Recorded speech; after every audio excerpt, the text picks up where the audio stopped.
And so would you consider yourself a researcher? You know, it's interesting.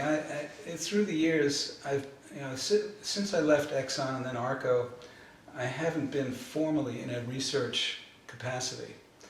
But I've always told people, especially the younger people, that my best ideas always come from sitting with explorationists in the business units to see, what questions do they have? What if they had, if they wanted to reduce uncertainty? What would they? What questions? What are the one or two key questions they'd love to answer or have answered? And when you sit with the people in the business units, you gain an appreciation for what isn't known. And there's too much of a tendency for research groups to come up with their own questions that they try to answer without adequately jumping in to the deep end and sitting with the business unit and see what questions do they need to have answered. I've benefited tremendously from just sitting with the business units and seeing what are they seeing, what have they learned, what can they teach me. Where do the scientific questions rise from, in your case?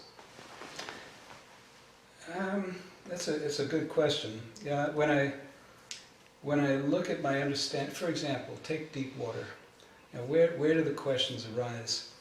I look at my understanding of deep water environments.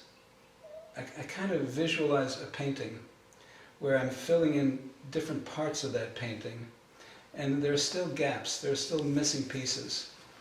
So I think I've got a reasonable handle on turbidites, and in their various forms, from channels to fans to overbanks, sediment waves, all of that stuff.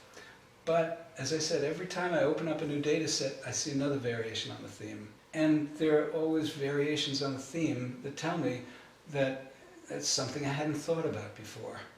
So I don't have a preconceived notion, I don't have a master plan for coming up with questions. The questions arise by themselves. The questions arise from making observations and trying to understand. We tend to have difficulty in this discipline separating what's observation, what's interpretation. We tend to blur the lines. But what I try to do is make the observations, develop multiple working hypotheses, and then settle on one that makes the most sense, that honors all the data, that honors geologic first principles.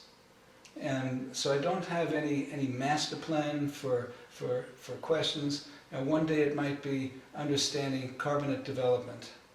Another day it might be understanding mass transport deposits. Another day it might be better understanding fluvial systems. Because what we deal with in the subsurface is, as we talked about earlier, is what we're dealing with is only that which has been preserved. And so we don't worry about preservation potential because it's all after the fact. And so it's looking at product and trying to infer process. So you make your observations, you make your interpretations, and then you draw your inferences from those interpretations. And in so doing, your painting of the natural world starts to become much more robust.